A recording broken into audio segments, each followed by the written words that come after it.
습기 찬 벽을 타고 물방울이 주르륵 흐르는 지하 감옥. 안 된다며 막아서는 이들을 뿌리치고 굳게 닫혀있던 철문을 열자 가장 먼저 느껴지는 건 코가 얼얼해질 만큼 지독한 악취였습니다. 한 치 앞도 제대로 보이지 않았을 어두운 감옥 안. 해골처럼 바싹 마르고 벌거벗은 채 구석에 앉아있던 여인은 그들을 보자마자 울음을 터뜨렸죠. 익명의 편지 덕분에 세상에 알려질 수 있었던 이번 이야기는 수녀원의 지하 감옥에 무려 21년을 갇혀 있었던 바르바라 우브리크 감금 사건입니다. 1869년 7월 익명의 편지 한 통이 크라쿠프 지방법원에 도착했습니다. 겉보기엔 친절하고 선량한 가름의 수녀원에 숨겨진 끔찍한 비밀을 고발하고 있는 편지를 열어본 판사는 눈이 튀어나올 듯 깜짝 놀랐죠. 사람을 보내시면 곧바로 확인하실 수 있으실 겁니다. 고의 신부나 수녀원장이 막아도 결코 물러서면 안 됩니다. 꼭 수녀원에 들어선 순간 바르바라 자매님을 만나러 왔다고 하세요. 하지만 편지 한 장만을 믿고 수녀원에 갑자기 들어가기는 어려운 데다 혹시라도 편지 내용이 거짓이라면 교회와 싸우게 될 수도 있었기에 판사는 주교에게 수녀원에 들어갈 수 있도록 허락을 요청하는 편지에 익명의 편지를 동봉하여 보냈습니다. 편지를 확인한 주교는 말도 안 되는 소리라고 생각했죠. 누군가 수녀원에 아기를 품고 꾸며낸 헛소리일 거라고요. 보나마나 거짓일 테니 아니라고 100번 말하는 것보단 직접 보여주는 편이 훨씬 효과가 좋을 테죠. 그래서 주교는 당연히 거짓이겠으나 보고 싶으시면 얼마든지 보시라고 허락하였습니다. 하지만 수녀원에 도착한 조사위원회는 정문 앞에 서자마자 편지의 내용이 사실임을 직감하였습니다. 문을 연 수녀의 얼굴이 바르바라 우브리크의 이름을 듣자마자 하얗게 질렸으니까요. 수녀가 수녀원장을 데려오겠다고 했지만 위원회는 수녀원장을 부르지 말고 당장 바르바라 우브리크에게 안내하라고 하였습니다.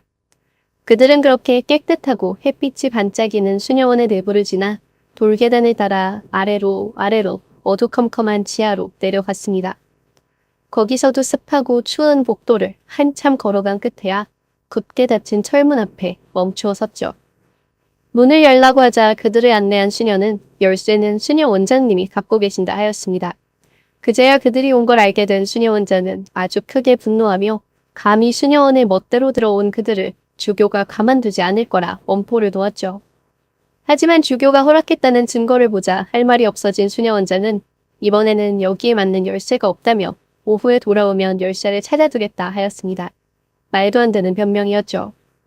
열쇠를 빼앗은 위원회는 곧 철문을 열었고 문이 열리자 쏟아져 나오는 끔찍한 악취에 자신도 모르게 뒷걸음질을 쳤습니다. 안은 한 치 앞도 보이지 않을 정도로 어두웠지만 문이 열리는 소리에 안에서 울음소리가 들렸기에 누군가 있음을 알 수 있었죠. 횃불을 가져와 안을 비추자 안에는 진흙과 대소변이 온몸에 가득 묻은 채 벌벌 떨며 구석에 앉아있는 사람이 보였습니다.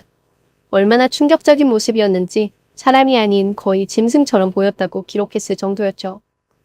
그들이 감옥 안으로 들어서자 깜짝 놀란 바르바라는 비명을 지르며 구석으로 피했습니다. 제발 때리지 마세요. 말 잘 들을게요. 너무 배고파요. 제발 고기 조금만 주세요. 말 잘 들을게요. 제 잘못이었다고 할게요. 충격적인 모습에 모두가 말을 잃은 사이 바르바라의 울음소리만이 감옥 안에 울려 퍼졌습니다.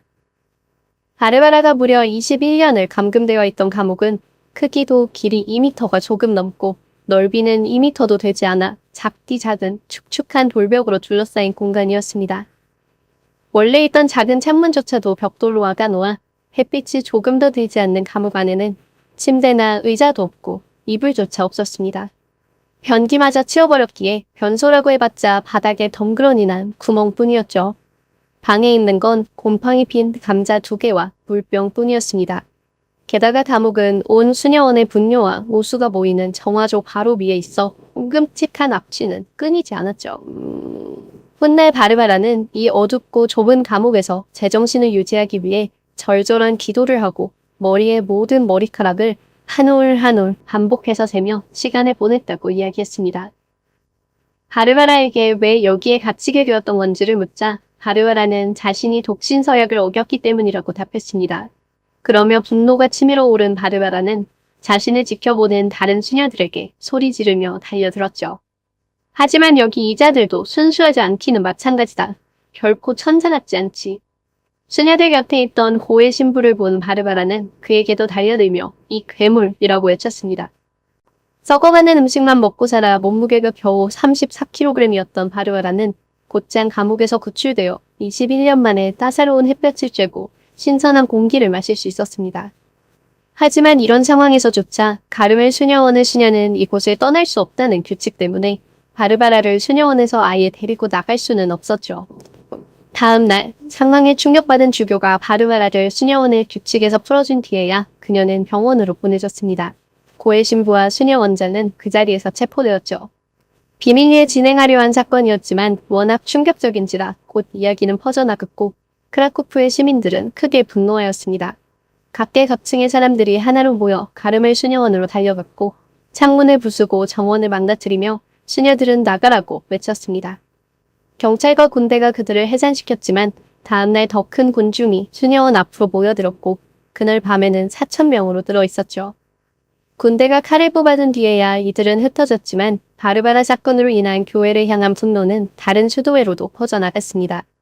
군중은 예수의 수도자를 폭행하고 프란체스코 수녀원의 창문을 부수고 프레몽트레 수도회의 수도원에 돌을 던졌습니다. 결국 군대가 수도원들 앞을 지키고 주변을 순찰한 끝에야 끝날 수 있었죠. 이후로도 지역 주민의 분노는 가라앉지 않아 가르멜 수녀원의 수녀들을 도시에서 퇴출시키라는 청원에 수천 명이 서명하기도 했습니다. 바르바라 우브리크는 어떤 사람이었을까요?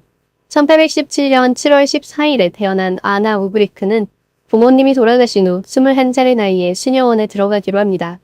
그를 위해 2년간의 교육을 받았지만 아마도 정신 이상의 증세 때문으로 짐작되는 모종의 이유로 교육을 끝마치지 못했죠. 2년 후 바르바라는 다시 수녀원을 들어가려 시도하고 이번엔 크라쿠프의 가르멜 수녀원으로 향했습니다. 가르멜 수녀원은 아주 엄격한 곳이었습니다. 한번 이곳의 수녀가 되면 다시는 떠날 수 없었죠. 그렇기에 얼마 후 바르바라가 걸어 잠근 자기 방에서 알몸으로 춤을 추고 예배 시간에 소리내어 웃었을 때 수녀원에서는 이를 정신 이상의 증거라고 생각했습니다. 병원으로 보내라는 의사의 조언이 있었지만 가르멜 수녀는 수녀원을 떠날 수 없다는 이유로 바르바라는 병원 대신 창문까지 벽돌로 막아버린 작은 감옥에 21년간 갇혀버렸죠. 조사 과정에서 수녀원장과 고의 신부 외에도 바르바라가 갇혀있다는 걸 아는 사람이 생각보다 많다는 것이 밝혀졌습니다. 수녀원의 모든 수녀는 물론이고 수녀원에서 일하는 고용인들, 그들의 가족과 친구들, 의사까지 말이죠. 하지만 이 모두는 상황을 잘 모른다, 내가 관여할 일이 아니라는 이유로 감금되어 죽어가는 바르바라를 못 본 척, 못 들은 척 무시해버렸습니다. 그렇게 무려 21년의 시간이 지난 뒤에야 수녀원에 새로 온 한 회계사, 안토니 가시오로프스키가 바르바라의 이야기를 전해 듣고 크게 충격을 받아 고민 끝에 몰래 익명의 편지로 상황을 고발하기에 이른 것입니다. 감금을 이유로 법정에 선 수녀들은 총 4명이었습니다. 이들은 자기들은 억울하다며 수녀원을 떠날 수 없는 미치광이 수녀를 돌본 것뿐이라 주장하였죠. 감옥에 가구가 없는 건 감금된 바르바라가 분노하며 자신들을 공격해댔기에 가구나 변기를 치울 수밖에 없었다고 헐벗은 채 돌아다녔으므로 창문에 벽돌을 쌓았고 문에 구멍만 하나 뚫은 채 음식을 넣을 수밖에 없었다고 증언했죠. 당시 법으로는 제정신인 사람을 감금하는 건 중범죄였지만 정신 이상자는 예외였기에 바르바라가 그 끔찍한 감옥에 들어가기 전에 미쳐 있었는지 아니면 들어간 뒤에 미쳤는지는 수녀원의 잘잘못을 가리는데 아주 중요한 요소였습니다. 하지만 의사들이 아무리 조사한다 한들 21년 전에 이 사람이 그저 좀 독특한 사람이었는지 아니면 먼 훗날의 주장처럼 색정광, 성욕의 이상 항진 때문이었는지는 확인할 수 없었죠. 그 때문에 바르바라가 무려 21년을 끔찍한 환경에서 갇혀 있었음에도 불구하고 수녀들은 그 누구도 처벌받지 않았습니다. 오히려 어떤 이들은 밖으로 나가지 않기로 맹세한 상황에서 최선을 다해 돌본 거라며 수녀들을 찬양하기까지 했죠. 이 사건은 곧바로 전 유럽부터 미국까지 퍼져나갔습니다.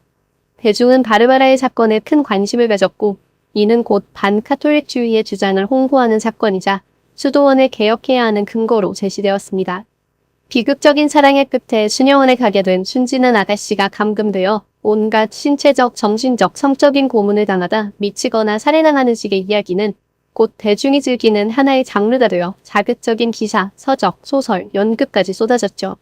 공포영화의 줄거리로도 느껴지는 이런 이야기는 아내이자 엄마로서의 책임을 뒤로하고 종교시설에 몸을 의탁하고자 하는 젊은 여성에게 너도 이렇게 될 거라며 겁을 주는 용어로 쓰이기도 했습니다. 하지만 사건에 향한 이런 큰 관심과는 반대로 정작 사건의 피해자인 바르바라는 얼마 지나지 않아 대중의 관심에서 사라지고 말았습니다. 그렇게 21년에 갇혀 살았던 바르바라는 이후 정신병원에서 약 30년을 갇혀 지내다 1898년 81살의 나이로 외롭고 쓸쓸한 삶을 마쳤습니다. 만약 누군가 단 한 사람이라도 조금만 일찍 용기를 내고 관심을 가졌더라면 바르바라의 삶은 얼마나 달라졌을까요? 정신병에 대한 제대로 된 이해도 정신병 환자에 대한 제대로 된 치료법도 없었던 시절. 잔인한 무지와 누굴 위한 규칙인지 알 수 없는 규칙으로 인해 갇혀 살아야만 했던 바르바라 우브리크 감금 사건이었습니다. 이번 이야기도 끝까지 함께 해주셔서 정말 감사합니다.